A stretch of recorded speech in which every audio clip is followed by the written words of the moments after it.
ಕಾಂಗ್ರೆಸ್ ಅಭ್ಯರ್ಥಿ full relax mood ನಲ್ಲಿ ಇದ್ದಾರೆ. ಯಾಕೆಂದ್ರೆ ನಿನ್ನೆ ಅಷ್ಟೇ ಮತದಾನ ಆಯ್ತಲ್ಲ, ರಿಸಲ್ಟ್ಗೆ ಟೆನ್ಷನ್ ತಗೊಳ್ಳಕ್ಕೆ ಇನ್ನೊಂದು 10 ದಿನ ಇರುವಂತದ್ದು. ಈ ಸಂದರ್ಭದಲ್ಲಿ ಎಲ್ಲಾ ಅಭ್ಯರ್ಥಿಗಳು, 3 ಕ್ಷೇತ್ರದ ಅಭ್ಯರ್ಥಿಗಳು ರಿಲ್ಯಾಕ್ಸ್ ಮೂಡ್ ನಲ್ಲಿ ಇದ್ದಾರೆ. 1 ತಿಂಗಳ ಕ್ಯಾಂಪೇನ್ ಮಾಡಿದಂತ ಲೀಡರ್ಸ್ ಎಲೆಕ್ಷನ್ ಬಳಿಕ ರಿಲ್ಯಾಕ್ಸ್ ಆಗಿದ್ದಾರೆ. ನ್ಯೂಸ್ 18 ಜೊತೆ ಕಾಂಗ್ರೆಸ್ನ ಅಭ್ಯರ್ಥಿ ಅನ್ನಪೂರ್ಣ ತುಕಾರಾಮ್ ಅವರು ಮಾತನಾಡಿದ್ರು. ಕ್ಷೇತ್ರದಲ್ಲಿ ಉತ್ತಮ ಮತದಾನ ಆಗಿದೆ, ಉತ್ತಮ ಸ್ಪಂದನೆ ಕೂಡ ಇದೆ, ಶೇಕಡವಾರು ಮತದಾನ ಹೆಚ್ಚಾಗಿದೆ, ನಾವು ಗೆಲ್ಲುವಂತ ವಿಶ್ವಾಸ ಇದೆ ಅಂತ ಹೇಳಿದ್ರು. ನಮ್ಮ ಪ್ರತಿನಿಧಿ ಬಸವರಾಜ್ ಅವರು ಅವರನ್ನ ಮಾತನಾಡಿಸಿದ್ದಾರೆ. ಏನ್ ಹೇಳಿದ್ರು ಕೇಳೋಣ. ಮೇಡಮ್, ಕಳೆದ 20 ದಿನಗಳಿಂದ ನಿರಂತರವಾಗಿ ಪ್ರಚಾರದಲ್ಲಿದ್ರಿ. ಚುನಾವಣೆ ಮುಗಿದಿದೆ, ಈಗ ಸ್ವಲ್ಪ ರಿಲ್ಯಾಕ್ಸ್ ಮಾಡಲಿದ್ರಿ. ಯಾವ ರೀತಿಯಾಗಿ ಚುನಾವಣೆ ಆಗಿದೆ? ಎಲ್ಲ ಕಡೆಗೂ ಒಂದು ಕಳೆದ ಬಾರಿಗಿನ್ನ ಈ ಸಲ ಮತದಾನದ ಒಂದು ಪರ್ಸೆಂಟೇಜ್ ಶೇಕಡಾವಾರು ಜಾಸ್ತಿ ಆಗಿದೆ. ಎಲ್ಲ ಕಡೆಗೂ ನಮ್ಮ ಎಲ್ಲ ಮತದಾರರು ಉತ್ಸುಕರಾಗಿ ಚುನಾವಣಾ ಒಂದು ಪ್ರಕ್ರಿಯೆಯಲ್ಲಿ ಭಾಗಿಯಾಗಿರ್ತಕ್ಕಂಥದ್ದು. ಹಾಗೆಯೇ ಉತ್ತಮವಾದ ಒಂದು ಫಲಿತಾಂಶ ಕೂಡ ನಾವು ನಿರೀಕ್ಷೆ ಮಾಡ್ತಾ ಇದ್ದೇವೆ. ಈಗ ಎಲ್ಲ 253 ಬೂತಿಂದ ಕೂಡ ಎಲ್ಲ ಕಾರ್ಯಕರ್ತರು ತಮ್ಮ ಮುಖಂಡರ ಬಳಿ ಅಭಿಪ್ರಾಯನ ಕೇಳ್ತಾ ಇದ್ರಿ. ಯಾವ ರೀತಿ ಬೂತ್ ಮಟ್ಟದಲ್ಲಿ ಯಾವ ರೀತಿಯಾಗಿ ತಮಗೆ ಅನುಕೂಲಕರ ಆಗಿದೆ? ಎಲ್ಲ ಕಡೆಗೂ ನಮ್ಮ ಎಲ್ಲ ಕಾರ್ಯಕರ್ತರು ಕೂಡ ಉತ್ತಮವಾಗಿ ಕೆಲಸ ಮಾಡಿದ್ದಾರೆ. ಪಕ್ಷದ ಪರವಾಗಿ ಹಗಲು ರಾತ್ರಿ ಕೂಡ ಶ್ರಮಿಸಿ ಕೆಲಸ ಮಾಡಿರ್ತಕ್ಕಂಥದ್ದು. ಹಾಗೆ ಪ್ರಮುಖವಾಗಿ ಮಹಿಳೆಯರು ಈ ಬಾರಿ ಹೆಚ್ಚಿನ ಒಂದು ಮತದಾನ ಈ ಪ್ರಕ್ರಿಯೆಯಲ್ಲಿ ಭಾಗವಹಿಸಿರ್ತಕ್ಕಂಥದ್ದು. ಸ್ವಯಂ ಪ್ರೇರಿತವಾಗಿ ಮಹಿಳೆಯರು ಬಂದು ಇವತ್ತು ಮತವನ್ನು ಚಲಾವಣೆ ಮಾಡಿದ್ದಾರೆ. ಯಾಕಂದರೆ ನಮ್ಮ ಪಕ್ಷ ನೀಡಿದಂಥ ಒಂದು 5 ಯೋಜನೆಗಳಿರ್ಬೋದು, ನಮ್ಮ ಸಿದ್ದರಾಮಯ್ಯನವರು ಕೊಟ್ಟ ಭರವಸೆಗಳಿರ್ಬೋದು, ಇವತ್ತು ಅವ್ರ ಮನಸ್ಸನ್ನು ಆಕರ್ಷಿಸ್ತಕ್ಕಂಥದ್ದು. ಹಾಗೆಯೇ ಎಲ್ಲ ನಮ್ಮ ಬೂತ್ ಮಟ್ಟದ ಪ್ರತಿಯೊಬ್ಬ ಕಾರ್ಯಕರ್ತರು ಕೂಡ ಇವತ್ತು ಅತಿ ಉತ್ಸಾಹದಿಂದ ಜನರನ್ನು ಕರ್ಕೊಂಬಂದು ಓಟ್ ಹಾಕ್ಸಿರ್ತಕ್ಕಂಥದ್ದು. ಈ ಸಂಡೂರು ಅಂತಕ್ಕಂಥದ್ದು ಕಾಂಗ್ರೆಸ್ನ ಭದ್ರಕೋಟೆ. ಯಾಕೆಂದರೆ ಹಿಂದಿರ್ತಕ್ಕಂಥ ಎಲ್ಲ ಚುನಾವಣೆಯಲ್ಲಿ ಕೂಡ ಕಾಂಗ್ರೆಸ್ ಬಹಳ ಸುಲಭವಾಗಿ ಕೂಡ ಇಲ್ಲಿ ಗೆಲುವನ್ನು ಸಾಧಿಸ್ತಕ್ಕಂಥ. ಈ ಚುನಾವಣೆ ಅಷ್ಟು ಸುಲಭ ಇತ್ತು ಅಥವಾ ಏನಾದರೂ ಫೈಟ್ ಇತ್ತು ಅನಿಸ್ತಿದೆ ಹೇಗೆ?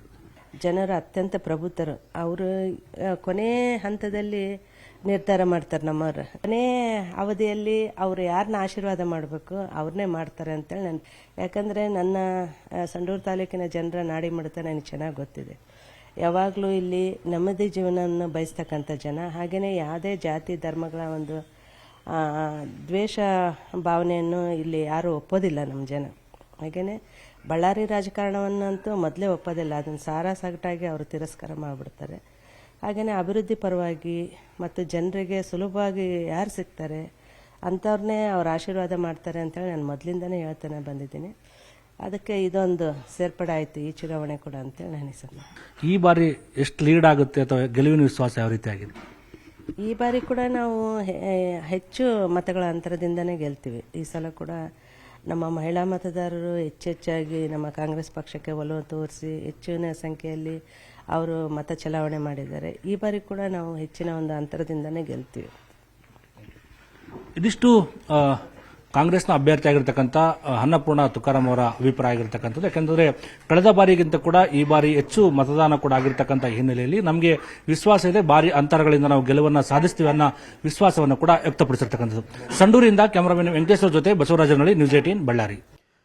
ಶಿಗ್ಗಾವಿಯ ಬಿಜೆಪಿ ಅಭ್ಯರ್ಥಿ ಭರತ್ ಬೊಮ್ಮಾಯಿ ಅವರು ಕೂಡ ರಿಲ್ಯಾಕ್ಸ್ ಮೂಡ್ ನಲ್ಲಿದ್ದಾರೆ. ಈ ಸಂದರ್ಭದಲ್ಲಿ ನ್ಯೂಸ್ 18 ಜೊತೆ ಮಾತನಾಡಿದ್ದಾರೆ. ಅವರು ಕೂಡ ಗೆಲ್ಲುವಂತ ವಿಶ್ವಾಸವನ್ನ ವ್ಯಕ್ತಪಡಿಸಿದ್ದಾರೆ.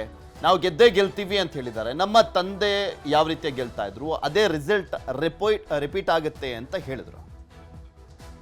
ಶಿಗ್ಗಾವಿ ಕ್ಷೇತ್ರದಲ್ಲಿ ಉಪಚುನಾವಣೆ ಮತದಾನ ಪ್ರಕ್ರಿಯೆ ಪೂರ್ಣಗೊಂಡಿದೆ. ಇನ್ನೇನಿದ್ರು ಸಹ ಸೋಲು ಗೆಲುವಿನ ಲೆಕ್ಕಾಚಾರ ಒಂದು ಕಡೆ ನಡೀತಾ ಇದ್ರೆ, ಮತ್ತೊಂದು ಕಡೆ ಅಭ್ಯರ್ಥಿಗಳು ಸಹ ರಿಲ್ಯಾಕ್ಸ್ ಮೋಡ್ಗೆ ಜಾರಿದ್ದಾರೆ. ಈಗ ನಮ್ಮ ಜೊತೆ ಬಿಜೆಪಿ ಅಭ್ಯರ್ಥಿ ಭರತ್ ಬೊಮ್ಮಾಯಿ ಅವರಿದ್ದಾರೆ. ಸರ್, ಈಗ ಕಳೆದ ಚುನಾವಣೆಗೆ ತಮ್ಮ ತಂದೆಯವರು ಎದುರಿಸಿದಂಥ ಚುನಾವಣೆ ಸಂದರ್ಭದಲ್ಲಿ ಎಷ್ಟು ಪರ್ಸೆಂಟೇಜ್ ಆಗಿತ್ತು? ಈ ಬಾರಿ ಅಷ್ಟೇ ಪರ್ಸೆಂಟೇಜ್ ಆಗಿದೆ? ಹೌದು, ತಂದೆಯವರು 23ರಲ್ಲಿ ನಿಂತ ಸಂದರ್ಭದಲ್ಲಿ 80.8% ಆಗಿತ್ತು. ಈಗೂ ಸಹ 80.48% ಆಗಿದೆ. ಜನರ ಬೆಂಬಲ ಇದೆ ಅಂತ ನನಗೆ ಆತ್ಮವಿಶ್ವಾಸ ಇದೆ. ಫಸ್ಟ್ ಟೈಮ್ ತಾವು ಈ ಥರದೊಂದು ಚುನಾವಣೆ ಎದುರಿಸ್ತಾ ಇದ್ದೀರಿ, ಯಾವ ಥರ ಅನಿಸ್ತಾ ಇದೆ? Naturally different feeling.